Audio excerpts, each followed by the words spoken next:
Muzeja nakts noskaņā Jelgavas Ķedara Telers vēstures un mākslas muzejā klātsošos priecēja arī kāds muzikāls notikums. Pirmoreiz Latvijā mūziķi izpildīja austriešu komponista Sigismunda Neukama 19. gadsimtā sarakstīto Lieldienu rīta kantāti, kas ir veltījums Kurzemes un Zemgales hercogienei Dorotejai un viņas dišciltīgajai māsai Elīzei Fonderrekei.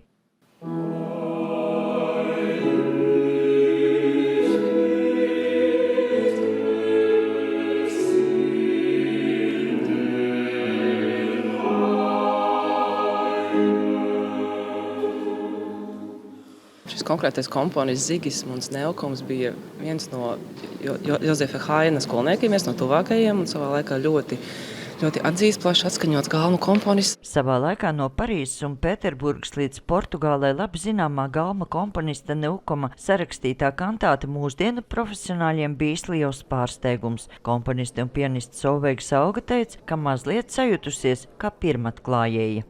Šis skaņdarbs ir lielisks paraugs, lielisks kantātes paraugs, kurā ir brīnišķīgi kontrastējošas daļas starp koriem, starp ansambļiem, tur ir terceti un solistiem. Un katra no šīm daļām ir ar atšķirīgu raksturu, tajās ir arī dažādi taktsmēri. Tas, ka šāda status komponists veltīja šo kantāti šīm dišciltīgajām sievietēm, kas dzīvo Latvijā, tas tikai apliecina to, ka Latvijas kultūra vēsture vienmēr bijusi saistīta arī ar Eiropas aristokrātijas daļu, un tā vienmēr bijusi plašākā daļa no visas Eiropas kultūras vēstures. Skaņdarbs atklāja vēlēno klasicismu un ieskicē agrīno romantismu. Tajā Lieldienu noskaņa savijas ar līrismu un garīgu pacelātību. Šis tāds brīnišķīgs, man liekas, arī piemērs, kā romantisma pirmdīgļi rodās, bet viņi vēl ir tajā klasicisma struktūrā, bet jau ar tādām izteiksmīgākām, krāšņākām harmonijām, un arī šī vēsts pa Lieldienu Kristus augšām celšanos vēstu arī šeit skan ne tikai svinīgi, bet arī ar tādu emocionālu pieskaņu.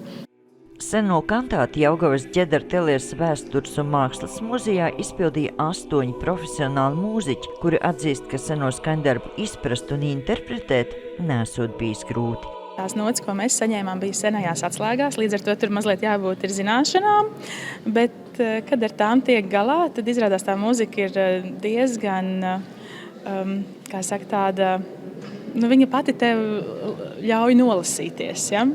Par vēsturiskās kantātes atrašanu un iespēju to atskaņot muzeja darbinieki paldies teica advokātam un vēstures entuziastam Normundam Rečam, kurš gan atzīst, ka bez Liepājas kolēģa tā nebūtu nonākusi Zemgalē. Skaņdarbu atradā kolēģis advokāts Jānis Lagdiņš no Liepājas. Un tā kā mēs sadarbojamies, tad padeva ziņu. Šeit ir tas, kad Jānis Lagdiņš ir Liepājas patriots, mēs Jelgavas. Un tā mēs sadarbojamies.